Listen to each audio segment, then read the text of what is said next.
Hello again, ladies and gentlemen. I'm Joe Handy, the Android Authority app guy, and it's about that time of month to round out the best Android games that were released in August of 2016. If you want to check out any of these games for yourself, you can find those links in the video description below.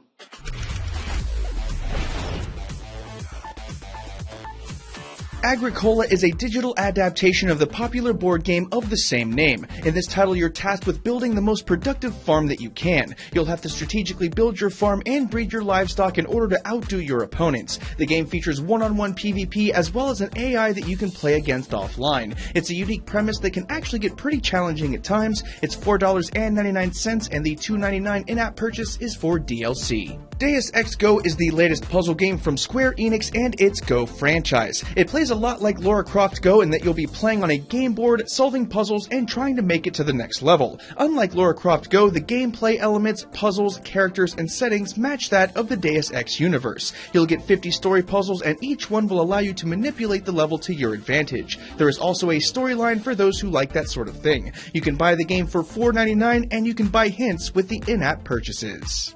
FIE Swordplay is a strategic fighting game and one of the few decent fencing games out there. You'll pick your character and then start a career mode where you can learn the finer points of the sport and fight AI opponents in various matches. You'll be able to customize your character, including which weapon they use, and your goal is to become the Olympic champion. A PvP mode is present where you can duel your friends if you want to. It's a freemium game, but overall it's not half bad.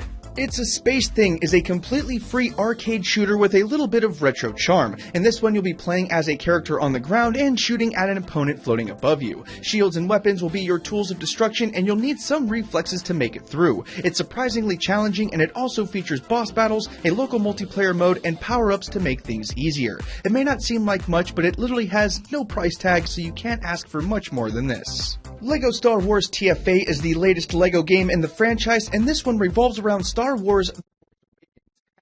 Have the opportunity to play as the characters from the movie and the scenarios they get themselves into. It's a puzzle shooter through and through, and you'll be doing ground fights as well as aerial fights in space. It's an episodic adventure, so you'll have to purchase each chapter as an in-app purchase, but at least you get the first one for free. The Manga Works is the latest strategy simulation game out of Kairosoft, developers of games like Game Dev Story and Ninja Village. In this game, you'll be tasked with managing a manga studio. You'll have to find new and exciting ideas, meet publishing deadlines, and win various awards to become the biggest, most profitable manga studio ever. It plays a lot like Game Dev Story, so fans of that game know what they're getting into with this one. It's a lot of fun, and it has no in-app purchases, but do keep in mind that it also doesn't have cloud saving. Maiden Legacy of the Beast is the latest game to feature a celebrity, and it's actually not half bad. This one focuses around the music of Iron Maiden, and a lot of the game's characters and elements come from the lyrics of some of their most popular songs. In terms of gameplay, it's essentially a hack-and-slash fighter where you'll collect various artifacts and items in order to level up your characters.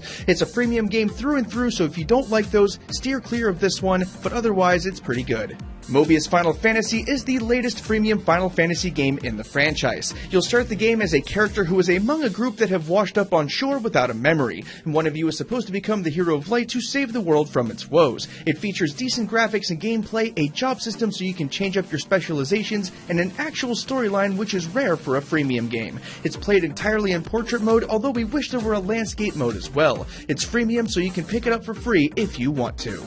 Reigns is a unique little card game where you get to rule a kingdom. Each scenario is played out on a card, and similar to Tinder actually, you can swipe one way or the other to determine which moves you make. Each year brings a new set of decisions that you'll have to make, and each one has the potential to keep you on the throne or cause you to be overthrown. If you get overthrown, you lose the game and you'll have to start over. It's $2.99 with no in-app purchases, and it's a fun little time killer. Riptide GP Renegade is the latest wave racer from the critically acclaimed Riptide franchise. Like its previous iterations, you'll be racing on wave runners, performing tricks to earn boost, and then boosting your way past your opponents. You can also upgrade and purchase new jet skis to give you an edge. There is a storyline where you play as a renegade racer who was kicked off the GP circuit after an illegal street race. You can also play online against other players as well. It's $2.99 with no in-app purchases, and it's probably going to be among the best racing games released this year. That about does it for this one, folks. If you want to keep watching, we have the best Android apps from August linked up there on the screen and in the video description below, where you can also find the download links for all of these games if you want to try them out for yourself. Don't forget to keep it tuned to Android Authority because we are your source for all things Android. Thanks again for watching, everybody, and have a wonderful day.